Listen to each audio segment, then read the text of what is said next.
കൊല്ലം Kulathupuzha oil palm എസ്റ്റേറ്റിൽ തീപിടുത്തം നിയന്ത്രണ വിധേയമായെങ്കിലും പുലർച്ചെയോടെ വീണ്ടും പുക ഉയരുന്നുണ്ട്. എണ്ണപ്പന എസ്റ്റേറ്റിന് തീയിട്ടതാണോ എന്ന സംശയത്തിലാണ് നിലവിൽ അധികൃതർ. തീപിടുത്തം പോലീസ് അന്വേഷിക്കും. 75 ഏക്കർ സ്ഥലത്താണ് തീ പടർന്നത്. എത്ര എണ്ണപ്പനകൾ കത്തിനശിച്ചു എന്നതിലടക്കം കണക്കെടുപ്പ് ഇന്ന് നടക്കുന്നുണ്ട്. പൂർണ്ണമായും കത്തിനശിച്ച മരങ്ങളുടെ കണക്കാണ് ആദ്യഘട്ടത്തിലെടുക്കുക. സംഭവത്തെക്കുറിച്ച് ദൃക്സാക്ഷി പറയുന്നത് ആദ്യം കേൾക്കാം. ഇപ്പോൾ അവിടെ ആ സ്ഥലത്ത് കണ്ടിട്ട് നമ്മൾ നോക്കുമ്പോഴത്തേക്ക് ഒരു 1/2 കിലോമീറ്റർ ഇപ്പുറത്തായിട്ട് അത് ഇതേ കാടാണ് ഇപ്പുറത്തും കിടന്നത്. കണക്റ്റിംഗ് ആണ്. അതെ, അതായത് അത്രയ്ക്ക് തീയാണ്. ഏതാണ്ട് ഒരു 60 കിലോമീറ്റർ സ്പീഡിനാണ് ഈ കാറ്റ് വന്നത്. അന്നേരം അതനുസരിച്ച് ഇവിടെ ഈ ഉദാഹരണത്തിന് ഇതാണ്ട് ഇവിടെ വന്ന തീയാണ് ആ വലിയ പനയിൽ പോയത്. അന്നേരം ഉദ്യോഗസ്ഥന്മാർ ഓരോരുത്തരും ഓരോ പനയുടെ ചവിട്ടിലാണ്. ഞങ്ങളെല്ലാം കമ്പും ആയിട്ടൊക്കെയാണ് നിൽക്കുന്നത്. അത് തീ അടിച്ചെടുത്താൽ പക്ഷേ അത് രക്ഷയില്ലായിരുന്നു. പിന്നെ ഫയർഫോഴ്സ് എന്നുവെച്ച് മരത്തിലോട്ട് തീ അടിച്ച് വെള്ളം അടിച്ച് കെടുത്തുമായിരുന്നു ചെയ്തത്. വിവരങ്ങളുമായി കുളത്തൂപ്പുഴ എണ്ണപ്പന എസ്റ്റേറ്റിൽ നിന്നും ഷമീർ അബ്ദുലുണ്ട്. ഷമീർ, തീ അണച്ചു, പക്ഷേ ഇനി ആശങ്കപ്പെടേണ്ട ഏതെങ്കിലും സാഹചര്യങ്ങൾ അവിടെ നിലനിൽക്കുന്നുണ്ടോ? കാരണം ഫയർഫോഴ്സിന്റെ വാഹനം അടക്കം നമുക്ക് ഈ ദൃശ്യങ്ങളിൽ കാണാൻ കഴിയുന്നുണ്ട്. മറ്റൊന്ന്, ഈ കണക്കെടുപ്പുമായി ബന്ധപ്പെട്ടാണ്. എപ്പോഴായിരിക്കും ഉദ്യോഗസ്ഥർ ഈ സ്ഥലത്തേക്ക് എത്തുക? കണക്കെടുപ്പ് സംബന്ധിച്ച കാര്യങ്ങളിലേക്ക് കടക്കുക. ആശങ്ക ഇപ്പോഴും ഒഴിയുന്നില്ല സേതുലക്ഷ്മി. കാരണം നമ്മൾ രാവിലെ 6 മണിക്ക് ഇവിടെ എത്തുമ്പോൾ ചെറിയ തോതിലാണ് പുക ഉയർന്നതെങ്കിൽ ഇപ്പോൾ പുക പടലമായി കഴിഞ്ഞു എസ്റ്റേറ്റ് മുഴുവനും. കാരണം പലയിടത്തും പുക ഉയരുന്നുണ്ട്. ഇപ്പോൾ നമുക്ക് കാഴ്ചയിൽ തന്നെ കാണാൻ കഴിയുന്ന രീതിയിൽ പല മേഖലകളിലേക്കും വലിയ രീതിയിൽ പുക ഉയരുന്നത് കാണാം. അതായത് വനപ്രദേശത്തും പല മേഖലകളിലും പുക ഉയർന്നു പോകുന്നുണ്ട്.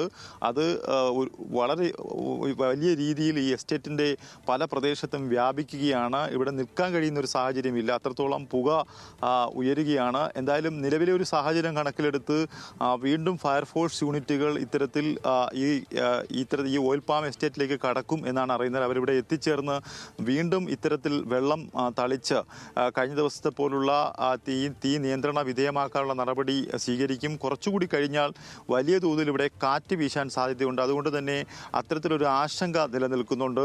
തൊട്ട് താഴ്വാരത്തൊക്കെ തന്നെ മാഞ്ചിയം എസ്റ്റേറ്റാണ് ഉള്ളത്. ഈ മാഞ്ചിയം എസ്റ്റേറ്റിൻ്റെ പ്രദേശത്തിനും താഴ്വാരത്തുള്ളത് ജനവാസ മേഖലയാണ്. ഈ ജനവാസ മേഖലയിലേക്ക് തീ എത്താതിരിക്കാനുള്ള നടപടിക്രമങ്ങൾ എന്തായാലും സ്വീകരിക്കും. അത്തരത്തിൽ ജനവാസ മേഖലയിലേക്ക് ഇപ്പോൾ തീ എത്തുന്നില്ലെങ്കിൽ പോലും ഈ പുക വലിയ രീതിയിൽ ഉയരുന്നതാണ് ഒരു ആശങ്കയ്ക്ക് വകയിരുന്നത്. 100-ലധികം എണ്ണപ്പനകൾ കത്തി നശിച്ചു എന്നാണ് ഓയിൽ പാം എസ്റ്റേറ്റിൻ്റെ പ്രാഥമിക നിഗമനം. എന്തായാലും 18,000-ലധികം ഇത്തരത്തിൽ എണ്ണപ്പന ഈ എസ്റ്റേറ്റിനുള്ളിലുണ്ട്. അതിൽ എത്രത്തോളം എണ്ണപ്പന നശിച്ചു എന്നുള്ള കാര്യത്തിൽ വ്യക്തതയില്ല. അതിലൊരു കണക്കെടുപ്പ് നടത്തും. ഇതിൽ ഏറ്റവും പ്രധാനപ്പെട്ടത് ഒരേ സമയത്ത് വിവിധ മലകളിൽ തീ പിടിച്ചതാണ് ഇതിൽ ഒരു ദുരൂഹതയുള്ളത്. ആ ദുരൂഹത നീക്കേണ്ടതുണ്ട്. അതുകൊണ്ട് തന്നെ പോലീസ് ഇതിനകത്തൊരു അന്വേഷണം നടത്തും. ഈ ഓയിൽ പാം എസ്റ്റേറ്റിലേക്ക് കടന്നു വരുന്ന ഭാഗത്തുള്ള CCTV ക്യാമറകൾ, പുറത്തേക്ക് പോകുമ്പോഴുള്ള CCTV ക്യാമറകൾ തുടങ്ങിയ ദൃശ്യങ്ങൾ അവർ പരിശോധിക്കും.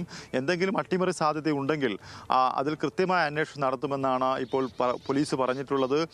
നമുക്കറിയാം ഇവിടെ 3 മലകളാണുള്ളത്. അതിൽ ഒരു മല, അതായത് ഒരു സൈഡിലെ മല കാണുന്ന ഭാഗത്ത് ഇപ്പോൾ ദൃശ്യങ്ങളിൽ കാണുന്ന ആ മല അഞ്ചൽ ഫോറസ്റ്റ് എസ്റ്റേറ്റിൻ്റെ ഭാഗത്തും, അതുപോലെ തൊട്ട് ഓപ്പോസിറ്റ് കാണുന്ന ഭാഗത്ത് കുളത്തൂപ്പുഴ വനം റേഞ്ചിൻ്റെ ഭാഗത്തുമുള്ള മലകളാണ്. എന്തായാലും ഫോറസ്റ്റ് ഗാർഡുമാർ കാട്ടിനുള്ളിൽ തന്നെയുള്ള പരിശോധന നടത്തുന്നുണ്ട്. കാട്ടിൽ ഏതെങ്കിലും തരത്തിൽ ഇത്തരത്തിൽ തീ പടരുന്നുണ്ടോ, അല്ലെങ്കിൽ ആ തരത്തിൽ തീ വന്യമൃഗങ്ങൾക്ക് ബുദ്ധിമുട്ടുണ്ടാകുന്ന രീതിയിൽ തീ ഉണ്ടാകുന്നുണ്ടോ തുടങ്ങിയ കാര്യങ്ങൾ ഫോറസ്റ്റ് ഗാർഡുമാർ കഴിഞ്ഞ ദിവസം രാത്രി തന്നെ പരിശോധിച്ചിരുന്നു. എന്തായാലും ഇവിടെ പുലർച്ചെ വരെ ഫോറസ്റ്റും അതുപോലെ തന്നെ ഫയർഫോഴ്സ് ഉദ്യോഗസ്ഥരും ഉണ്ടായിരുന്നു. പുലർച്ചയ്ക്ക് ശേഷം അവർ മടങ്ങിപ്പോയതിനു ശേഷമാണ് വീണ്ടും വലിയ രീതിയിൽ കാറ്റ് വീശുകയും പലയിടത്തു നിന്നും അടിക്കാടുകൾ കത്തിയ കനലുകൾ വലിയ രീതിയിൽ വീണ്ടും കത്താൻ ആരംഭിച്ചിട്ടുള്ളത്. നമുക്ക് ആ ദൃശ്യങ്ങളിൽ അത് കാണാനും സാധിക്കും. എന്തായാലും വലുതായിട്ട് ആളുകളുള്ളൊരു മേഖലയല്ല. എസ്റ്റേറ്റ് മുഴുവനും എണ്ണപ്പനയും അടിക്കാടുകളും മാത്രമാണുള്ളത്. അത് മാത്രമാണ് ഇതിൽ ഏറ്റവും ആശ്വാസകരമായിട്ടുള്ളത്. കഴിഞ്ഞ ദിവസത്തെ രാത്രിയുള്ള സാഹചര്യം നിലവിൽ ഇവിടെ ഇല്ലെങ്കിൽ പോലും കാറ്റ് അധികമായി വീശിക്കഴിഞ്ഞാൽ ഈ കഴിഞ്ഞ ദിവസത്തിന് സമാനമായി തീ ഉയരാനൊരു സാധ്യത കണക്കാക്കുന്നു. സേതുലക്ഷ്മി. ശരി ഷമീർ.